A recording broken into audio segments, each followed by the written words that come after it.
ประเทศไทยให้ความรู้กู้ความสุข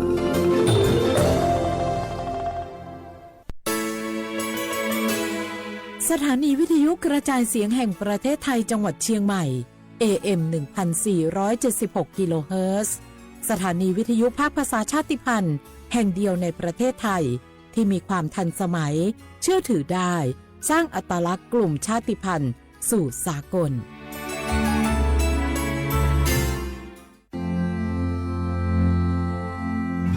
รากฐานสังคมไทยตั้งแต่อดีตจนถึงปัจจุบันเคารพเทิดทูนสถาบันพระมหากษัตริย์เป็นศูนย์รวมจิตใจที่เหนียวแน่นของคนไทยในเวลาที่เกิดวิกฤตทางการเมืองพระบารมีของพระเจ้าอยู่หัวก็ทำให้เกิดความสงบและช่วงที่เกิดวิกฤตเศรษฐกิจปรัชญาเศรษฐกิจพอเพียงของพระเจ้าอยู่หัวรัชกาลที่ 9พระราชทานให้กับคนไทยก็ทำให้ผู้ที่น้อมนำมาปฏิบัติมีภูมิคุ้มกันและไม่เกิดความเสียหายพระปฐมบรมราชโองการของพระเจ้าอยู่หัวรัชกาลที่ 10เราจะสืบสานรักษาและต่อยอดและครองแผ่นดินโดยธรรมเพื่อประโยชน์สุขแห่งอาณาราษฎรตลอดไปพระมหากษัตริย์ไทยทุกพระองค์ทรงห่วงใยราชเสมอสถาบันพระมหากษัตริย์ไทยศูนย์รวมใจไทยทั้งชาติ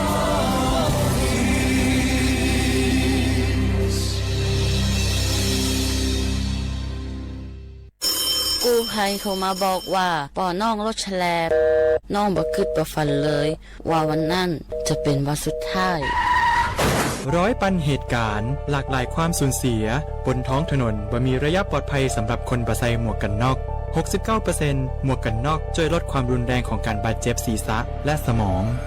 39% หมวกกันน็อกช่วยลดความเสี่ยงในการเสียชีวิตของคนขับและคนซ้อนท้ายปีครับน้องขอให้ปีขี่รถปลอดภัยถูกวินัยจราจรใส่หมวกกันน็อกทุกครั้งตัวนะครับ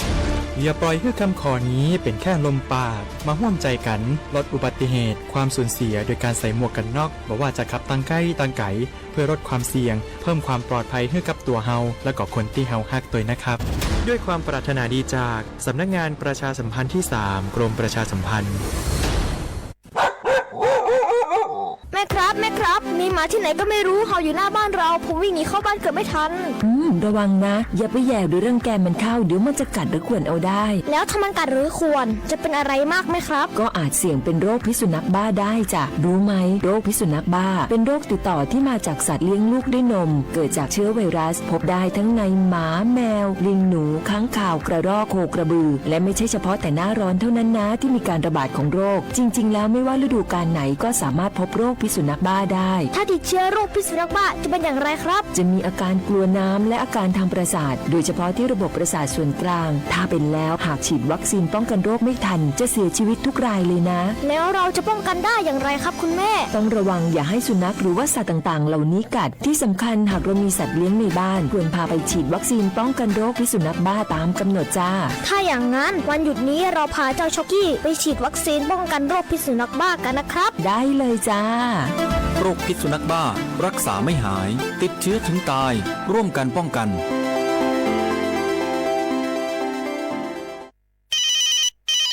ฮัลโหลสวัสดีครับสวัสดีค่ะจากไหนครับคุณคือผู้โชคดีที่ได้รับเงินสด1 ล้านบาทแต่ต้องโอนค่าธรรมเนียมมาก่อน 5,000 บาทนะคะหลังจากนั้นทางเราจะทำการโอนเงินกลับไปให้ค่ะจริงเหรอครับงั้นเดี๋ยวผมโอนค่าธรรมเนียมไปให้นะครับขอเลขบัญชีด้วยครับได้ค่ะคุณโชคดีมากนะคะรีบโอนค่าธรรมเนียมมาก่อนได้เลยค่ะหยุดก่อนนายจะเชื่อจริงๆหรอนี่มันหลอกกันชัดเลยฮะจริงเหรอหลอกยังไงอะนั่นสิเธอลองคิดดูสิว่าเราจะได้รับเงินล้านจากอะไรล่ะในเมื่อไม่ได้ไปเสี่ยงโชคหรือลุ้นรางวัลอะไรเลยจำไว้ไม่มีใครให้เงินเราฟรีๆโดยที่เราไม่รู้ตัวหรอกนะแถมยังให้โอนค่าธรรมเนียมไปให้ก่อนอีกคุณคะเราไม่ได้โกงนะคะโอนมาก่อนเดี๋ยวพิสูจน์ได้ค่ะไม่เอาละผมไม่เชื่อไม่โอนไม่คุยด้วยละกลโกงมีทุกที่จำให้ขึ้นใจอย่าเชื่ออย่าคุยอย่าโลภอย่าโอนด้วยความปรารถนาดีจากสำนักงานประชาสัมพันธ์ที่ 3 กรมประชาสัมพันธ์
小话不啦画画，你呢？触摸欢迎节目啊！我历史我多次的话被老啊！我历史我ปากกากู我ปัญญาทาจีนใหม่ไงสถานีวิทยุกระจายเสียงแห่งประเทศไทยจังหวัดเชียงใหม่ว่าโดยจังที่มูลปัญญาหนีมัวควานีสามมัวติควาโดเน้นๆแบบ触摸ควานีเจมัวติควาโดงนาทีเนี่ยควานีไหนเนี่ยสุดจ้าที่เนี่ยวิทยุว่ามือจะมังปัญญายี่ระบบเนี่ย AM ยี่ความถี่ปัญญาคือติตุลีฮะสิสื่อโฉคือกว่าจูเนี่ยดุละที่ทาวระบบไลฟ์สดแบบไง Facebook เพจเนี่ย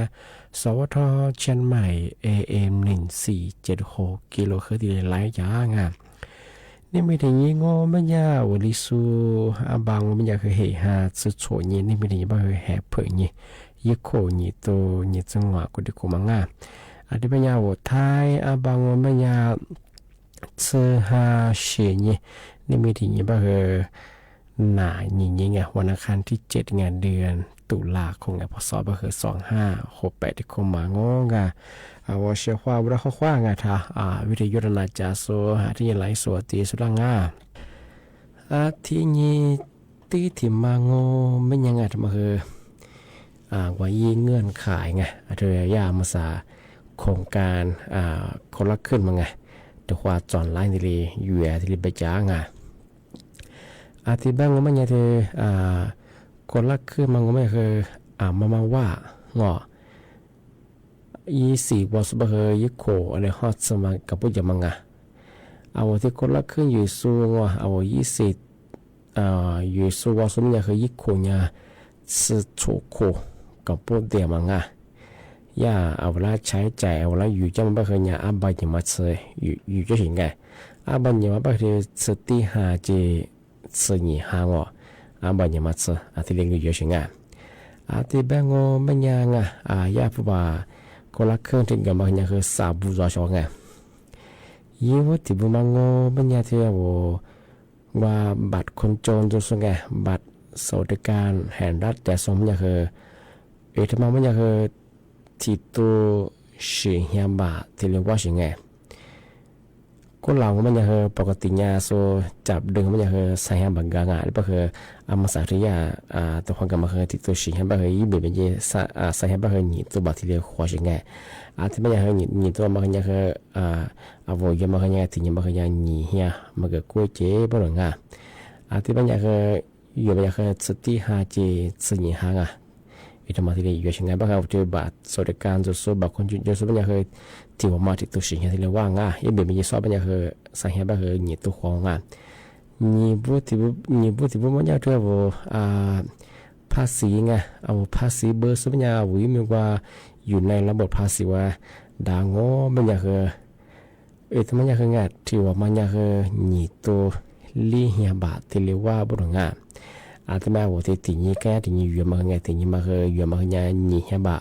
มาเกิดกล้วยเจ๊บ้างอ่ะต่อวันไงใช้จ่ายงอ50งะที่บ้านงอมันเนี่ย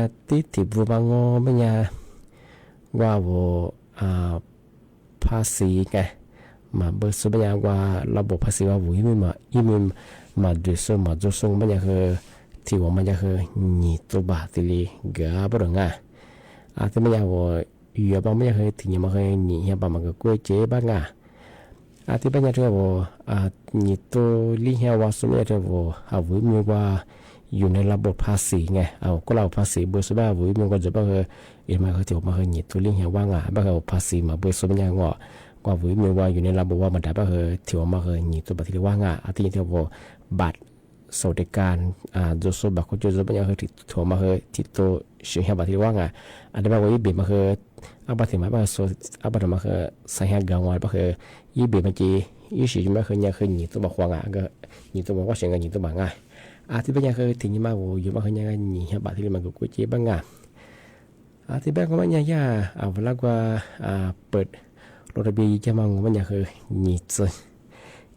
เนี่ยว่าเนี่ยหนีจืโฉนี่จืหาได้ไง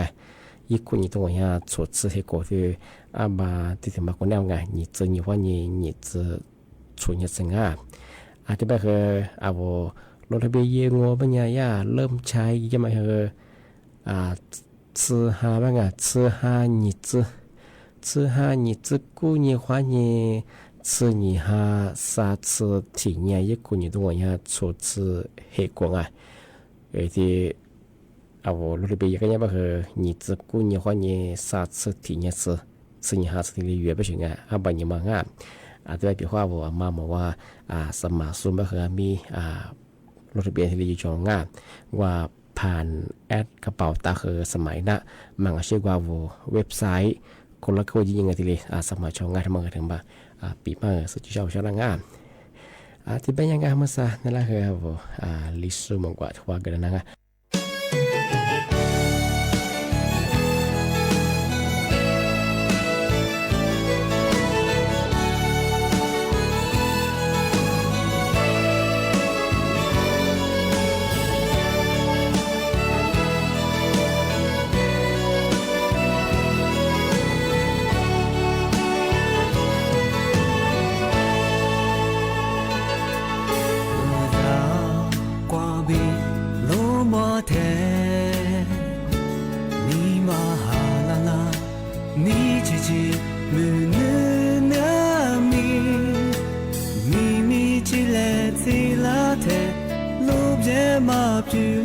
สวี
ペロスズオドミそこみろろゲロ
です無助でまあのざりすねあちこのここは見てますえざりびおえこちすむやにこてら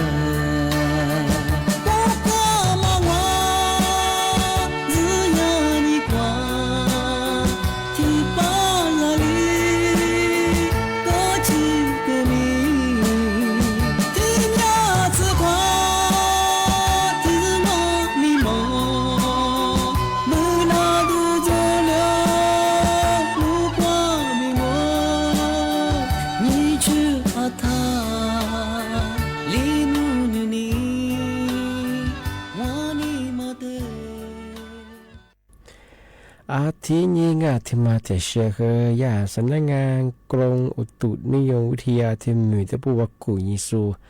แต่ยิสูจะมาแจ้งเตยฝรั่งยาบ้าบางไม่ยังเตรียมรับมืออิทธิพลพายุแมดโมบ้างพายุที่สุดเวลาบ้างที่วันที่6พอนีวันที่7ตุลาคม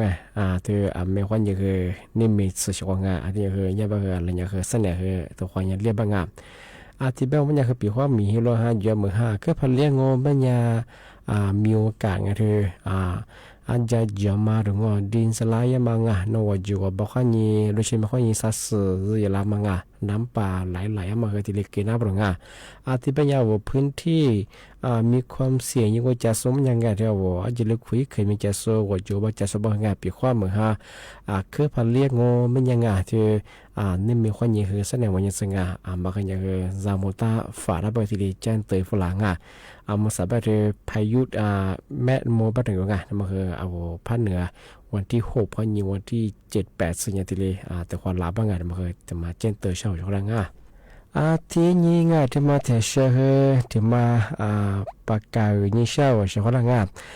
มาซาองค์การบริหารส่วนจังหวัดเชียงใหม่ประชาสัมพันธ์เชิญชวนเอาชาวเชียงใหม่ส่วนมาในสื่อวัคซีนไข้หวัดใหญ่4 สายพันธุ์มาหมอว่ากาสบะอเมริกาลาบริการฟรีกาเสียงเอาในสื่อวัคซีนมาการงบัญญาป้องกันปีข้อโน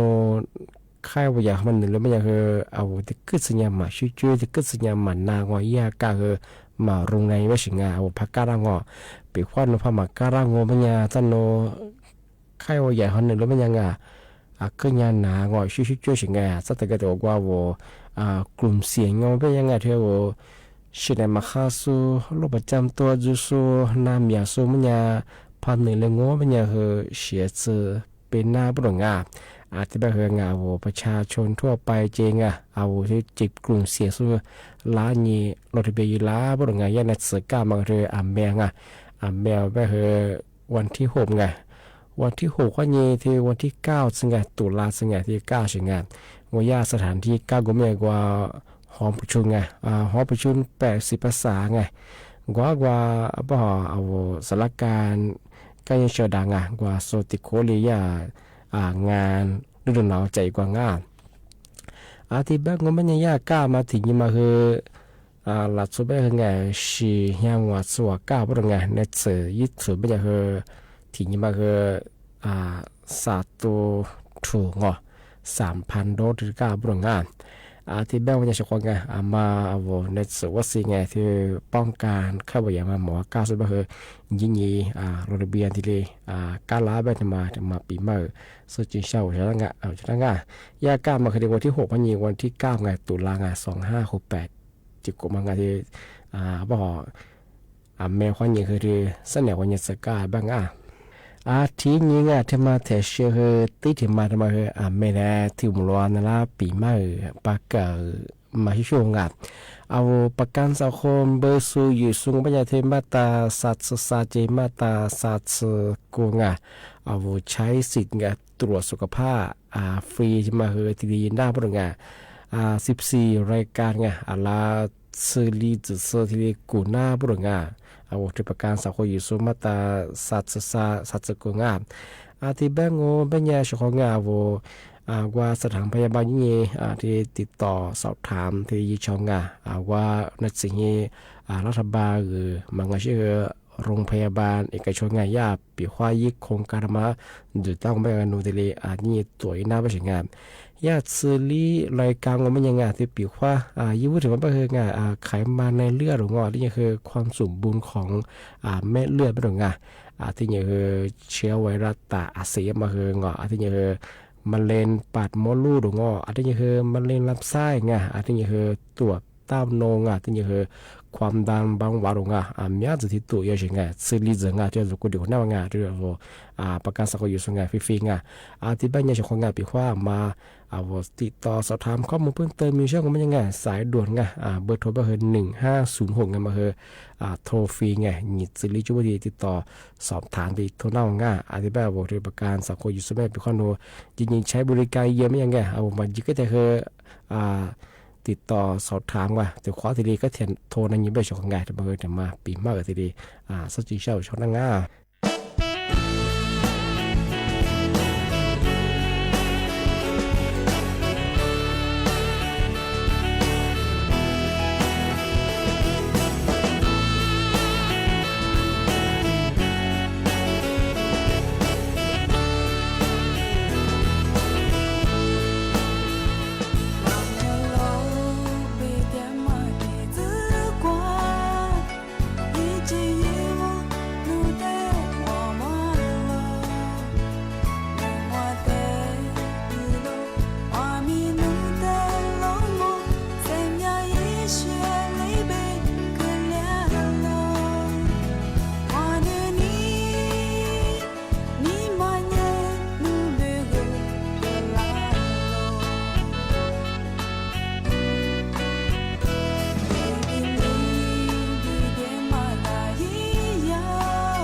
ที่นี่บัญชีมาที่เรียกมาคือปีมาชาวชาวดาแต่ก็เราก็เคยว่าย่าบัญชีมาคือแบบสุดแบบสุดมาคือเหมียวงานก็คือบัญชีมาคืออันลินจำแบงอ่ะงอกลุ่มไม้ช่วงมาคือที่กระโดดก็คือเนี่ยคือลามาตัวสูงจ้าก็คือมาคือนี่มีที่ความที่ปีมาช่างห้าเอาบัญชีมาโง่เป็นยังกว่าเอาวุ้ยมือกะเอาวุ้ยมือควันเย่กว่าบัญชีธนาคารงสุดาเปลือกมาแต่ก็เราต้องไปสู้เอาที่ก็เราต้องไปจุดแพ้เวลาบัญชีเปิดเจ้าเป็นยังไงย่าเวลาผู้บังเกิดเชว่าเอาแท่งไปรับจ้างเปิดบัญชีมาไงว่าบัญชีเปิดว่ามุจามาไงที่ก็ถือว่าไปสู้ที่บัญชีบางวันเฮียก็สู้จ้าที่ก็ถือว่าที่ตู้หัวเฮียอาบ้าที่ก็เราบ้าเนี่ยเจอบัญชีเปิดว่ามุจามาคือเนี่ยมาผิดกฎหมายบ้าที่ชื่อจ้าไงใช่ไหมมาสู้บ้างไงที่มันไม่ใช่คือผิดกฎหมายใช่ไหมที่มันคืองานมาคือถ่ายเยอะใช่ไหมงานที่บอกว่าเอาไว้มีข้อเยี่ยว่าเอาไว้บอกข้อเยี่ยว่าบัญชีธนาคารว่าสุดาเปลือกมาจะแบบเอาบัญชีตัวความสุดเตะใช่ไหมอาจจะว่าสุดเตะสุดตัวความยากตัวก็ว่าสู้เลยยิ่งสู้ว่าธุรกิจสู้ว่าฟูก็ใช่ไหมแบบน่าจะว่ายิ่งสู้ไปว่าจุดไปเราฟูต่อไปยิ่งต่อสู้ไงเอามาเสียสิเลยยามงานสักว่าผิดกฎหมายทุกประเภทไปเจ้าบัญชีเขาเงินฝากเงินโอนให้มางานว่าบัญชีเขาฟ้องเงินย่ามาถูกว่าที่มันคือขึ้นเนี่ยผิดกฎหมายไงอันก็คือมาได้แล้วบาอันนี้เกิดไงบัญชีแต่เปิดมาแล้วว่าหนีมาจ่าไปยังไงซ้ำมาไปยังไงที่มาถ่ายยังไงที่ถึงว่าก็คือโนบัญชีมาเปิดมันก็คือโนบัญชีสุดท้ายว่าอยู่ยังบางอย่างคือว่าแต่ก็มาเสือมันอย่างคืออัตยาลำมันอัตยาจำมังเอาบัญชีสุดแต่ยี่ตัวความอยู่ไปกับเจ้ายี่ตัวความอยู่ไปยี่ตัวความสองว่าไปเงาว่ายี่ว่าสุกมาเนี่ยคือเจ้าว่าต่อเชื่อว่ามาข้ามาตั้งปุ๊บพายี่ไปไงสุดท้ายบัญชีมายี่มีมาไปเอาวัวน้องว่าเอาวัวเอาบัญชีเปิดได้เชื่อว่าเอาวัวมีเขาเปิดได้กับเจ้าสุดเปียกความเยี่ยชื่อยี่สุดมาพายี่ช่วยไปเงาบัญชีความเยี่ยสุดแล้วพอโอเจมาสุดแล้วยี่ก็จำมันว่าสุดบัญชีตัวสอดไปทำไมมีมาคืนนู่นไปเคยสิโนสอดอะไรเชื่อไงอธิบายทำไมสุดบัญชีมาไม่เชื่อไงอธิบายคือไงมาคือบัญชีเปิดของมันว่าสุดแล้วกูนี่บัญชีเปิดจะมาคือถ่ายยังไงทำไมเนี่ยคือกลุ่มไปแล้วชอบอธิบายมันเป็นยังไงว่าที่บัญชีเปิดส่งเป็นยังไงยี่โทษไงเรียกว่าจะเกิดอะไรมั้งไงยี่วุฒิมาเป็นยังไงปีความวันดูบัญชีมาสุดแล้วเปิดของเป็นยังไงยี่เปิดส่งมันจะคือไงโคเบี้ยเป็นคือไงจำคุกไม่เกินสาโคเบี้ยหรอกไงจำคุกไม่เกิน3 ปีไงอาทิตย์จะคือผู้บัตรถ้าพูดว่าพักโคจังไม่คือไงไม่เกิน300,000ว่ะ300,000 บาทโคจังไงมันก็ชื่อโคจังว่าโคเบี้ยไงทำปลายอะไรไงบอกเดี๋ยวยี่เปิดส่งที่ถิ่นบางบางยาทำไมยี่โทษผู้จัดหาไงมันก็ชื่อโฆษณายิสุยี่ควาสูอาจจะเรียกว่าโฆษณายิสุไงอย่างที่ยี่บอกไงโนหลัดโซควาสูไงโนควาสูหลัดโซควาเนี่ยปุ๋ยจะมาไงยี่ควาสูจะบอกอาจจะเรียกว่าโฆษณาเนี่ยมันก็บัจิเปิดเนี่ยกุลียะกุลีค่าที่เรียกค่าเป็นผู้บอกที่เรียกว่ามาไงยี่โฆษณาสูทำไมก็ไม่ยากคือไงจำคุดไงคูบุญได้มาเนี่ยคือนี่โคข้อนี้ว่าโคเสเบอร์ยังไงอาจจะว่ายุบเปิดสุดสัญญาณใหญ่ยังไงยุบเปิดสุดสัญญาณคือซาโคเบอร์ไงครับเอาไว้ยุบความสวยยุบโฆษณาสุดเบอร์นี่โคข้อนี้ว่าโคเสเบอร์ไงอาจจะเนี่ยผู้บ่าวโคจะมาไม่ยังไงนี่แชร์ข้อนี้คือว่าแชร์สุดโคจะไงอาจจะว่ายุบเปิดสุดสัญญาณใหญ่ไงนี่แชร์ข้อนี้คือว่าแชร์สุดไงอาจจะเนี่ยคือทำจัดงอทำปลายยังไงโคเบื่องอที่นี่คือโคจังอ่ะอธิบายมันเป็นยังคือโดยการรับจ้างเปิดบัญชีไม้มาคือยังคือผิดกฎหมายยังแบบว่าซื้อเลยมันเป็นยังคือไงเจ้าของจะแชร์ว่าพัชจบไปไงส่วนเวลาเปิดจะมาคือว่าถ้าเปิดถ่ายยังไงฟอร์มเนี่ยสึกเกิดถ่ายมาจุดดังกับพี่คนโน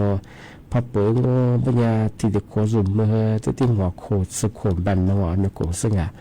แต่เชื่อว่าจะส่วนใหญ่มันก็คือเอาหัวมือก็คือเดือเอาหัวคือสอนอะไรอย่างเงี้ยคูเบอร์คือซับคูเบอร์ไงที่นี่คือปรับไม่เกิน3แชทใช่ไงโนยารับเปิดได้มาคือที่บัญชีมาที่ตัวมันก็ใช่หัวเฮียที่ตัวหัวเฮียว่าไงสุดท้ายได้แต่โนยี่สมัครเปิดได้บางคนหัวยี่ใส่ลิงก์ตัวคือสุพรรณมันก็คือ300,000สกุลได้ไงมาช่วยได้ช่วยไงถ่ายเย่ไงช่วยไงที่นี่คือยุคความสุดที่ลงไงในยุคความสุดยืนเล่นน้ำยุโซไงยุคโฆษณาสุดที่ถ่ายเย่ไงช่วยไงโฟสุดได้ฟูบ่อันนั้นเกิดถ่ายเย่ไงว่าหลักสุดยุคความหรือว่าหลักสุดว่านี่สุดว่าไงหลักสุดพวกความว่าไม่ยังไงนะว่าถั่วมาคือว่าภาษีเกลือเป็นยังไงเนาะอันยกคำว่านี้ภาษียกว่าเป็นยังไงเดี๋ยวยุคความสุดมีความปียังไงอันที่นี่คือยุคโฆษณาสุดคือมีความปียังไงมันคือถ่ายเย่มาเจอหลังอ่ะพอสมมติก็คือมีโคข้อยังงอโคจะเบื่อกันทุกบ่าวว่ามันคือที่ยังเบื่อว่าไงพยายามมันก็คือมีโคข้อยังงอโคจะเบื่อผู้บอกโคจะมันคือมีชาข้อยังงอชาสังไงมันก็แท้หลักสุขความมันคือความสุดแบบที่ว่ามันงอภาษีว่าเป็นงอปีข้อนัวอันนี้ซึ่งว่าคือข้อนัวยุ่งมือซึ่งว่าเป็นของไงเจ้าของสุพรรณมันเลยไปถึงงอพยายามเป็นไงโนสุนัขโคจะมันคืออิชาสมบูรณ์โคจะยังไงนึกว่ามันคือยุ่งมือสมบูรณ์งอมาเจอหลักทะเยงานว่าคืออะไรอย่างผมพยายามคือคดีคืองอประวัติคือมาขังอ่ะอาจารย์โควิดเบี้ยคือดูแลคือเนาะแล้วก็ยิ้มสมัยคือเอามาโควิดดูแลแล้วก็มันไงประวัติมาฆ่าไปไงส่วนคือว่าคนเยอะเปิ้งว่าส่วนว่าละจ่วยไงแล้วคือฟ้าเฉียนใจช่วงไงบางอย่างคือไปคว้าเนาะประวัติพระบัคคำเนี่ยคือไงแล้วก็มีเยอะคือสมัยเยอะคืออย่างคือบอกว่าไงอาจจะคว้าอย่างคือมากันอย่างคือทับถ่ายเย่ไปเฉยๆที่อัลมากลมหมายแล้วช่วงไม่คือไงถ่ายเย่ไงพายเย่ไปคืองาเอาคุบบิไปคือไงแต่เวลาคิดคุบเบิ่งก่อนก็ว่าคุบบิไปยังไงไปคือเนี่ยมันจะเฉยๆไงเอาว่าสิคือเนี่ยยีซ่ากันแหลงอ่ะทำไมถึงแจ้งไปช่างงานที่แบบเนี่ยงานนี่แน่นั่นละปีมาคือที่เรียนจงงาที่แบบคืออาจารย์ที่มุล你莫花你沙莫啊，土花莫来花啊，我是花了啊，这边是阿莫啥不啊，莫哈里子，这个这边是米罗哈约莫哈列，เป็นอย่างคือมาคือที่เนี่ยจามงอ่ะมาคือมาก็ดูมาดูแลสุขภาพยังไงมาลิจะเป็นมาที่กระทบมาทุกสิ่งที่ว่าจะแหล่เลยเป็นนั่นแหละคือมาเปียงอ่ะที่นี่ที่เราชมชดสึกโคกับผู้ยังไม่ไงเอาผู้สูงอายุเป็นจะนั่นแหละเป็นงาขึ้นอย่างชิดเจ้งอ่ะที่กระโดดเป็นว่าเช่นมาคาสูงอ่ะโรคประจำตัวจุดโซ่น้ำแผ่นน้ำยืนจุดโซ่เป็น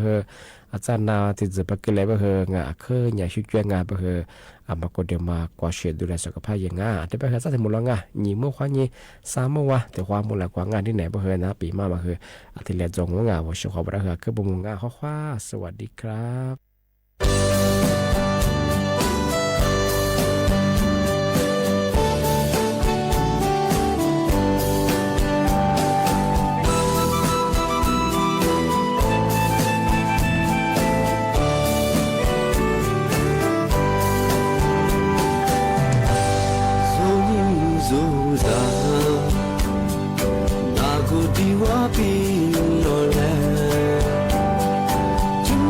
是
么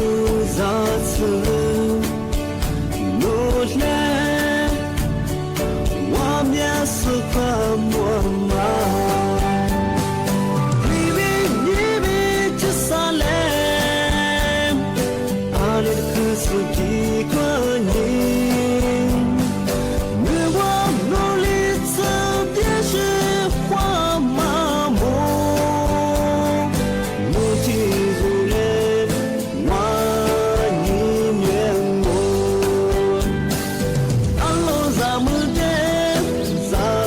在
30 ล้านบาท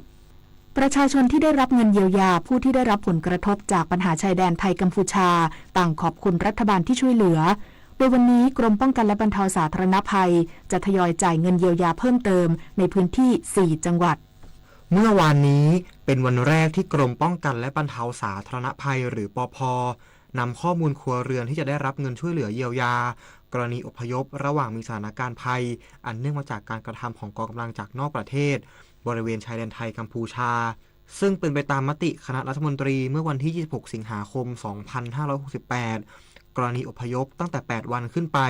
จะได้รับความช่วยเหลือครัวเรือนละ 5,000 บาทและกรณีอพยพไม่เกิน7วันจะได้รับความช่วยเหลือครัวเรือนละ 2,000 บาทโดยจังหวัดที่ได้รับเงินเยียวยารอบแรกมี3จังหวัดได้แก่